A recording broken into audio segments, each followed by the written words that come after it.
text is Exodus chapter 4. And I read Exodus chapter 4, verses 1 to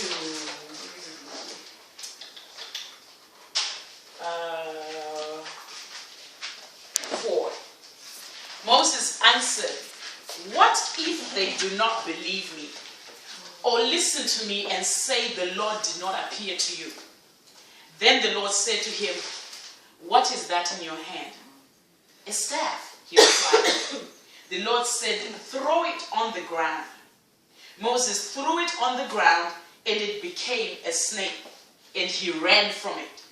Then the Lord said to him, "Reach out your hand and take it by the tail." So Moses reached out and took hold of the snake, and it turned back into a staff in his hand. What is in your hand?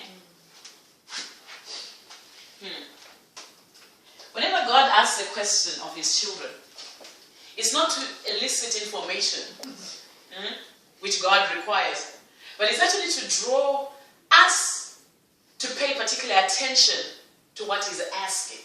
Amen? And whenever God asks a question, it's always a life-changing question. Remember when he said to Adam and Eve, "Who told you you were naked?" He said to Haggai, "Why are you crying?" He said to Moses, "What is in your hand?" And we'll see later on in 14, he asked Moses another pertinent question. "Why are you crying to me?" So whenever God asks a question to us, it's not because he doesn't know the answer. It's not because he needs information. It's because he wants you to pay attention. Amen? So here God has just met Moses. He's seen the burning bush and all that wonderful stuff we read in Exodus 3. So after all that, God has articulated his heart to Moses.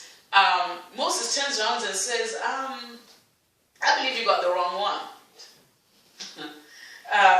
You can imagine Moses is 8 years old at this time. I don't know any 8-year-old who would happily and gladly say to God, "Oh, great, I'll do it." Amen? Because at 80 is retirement in our terms, if you live to be 80. And usually you want to retire somewhere by the beach, enjoying the sun. That's what you want to do. You don't want to go and take out Pharaoh. So I can understand Moses saying to God, "You got the wrong one, sir."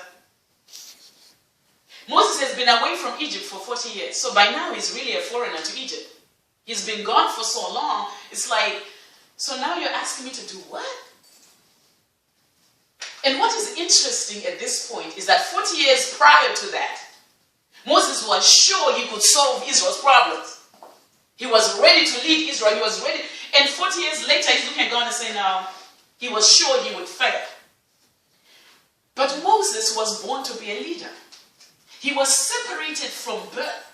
And so when God says to Moses, "What is in your hand?" God is trying to bring Moses to attention about what I have put on the inside of you. I love everything that we said about Proverbs and the mistakes that we made, and if we had known. And the beautiful thing is God always meets us right where we are. God doesn't take us back to yesterday and say, "Well, no. Right where you are." So Moses looks and says, "A staff?" What is God saying to International Women of Grace? What is he saying to you? Why are you here? Why did you press through and push through to get here today? God, as I was preparing this message, I was prayerfully preparing this message because I had hoped that I'd be able to preach it maybe 5 years from now. When I have lived through the things that God has shown me about this message, I felt, Lord, maybe now is not the time. So I was really trying to get someone else to speak this event, and God was like, "Now is time." Because there are things that I want to show you about what's in your hand. There are things that I put in you from your mother's womb, before you were born, before Moses was born to be a leader. But because he's been through life,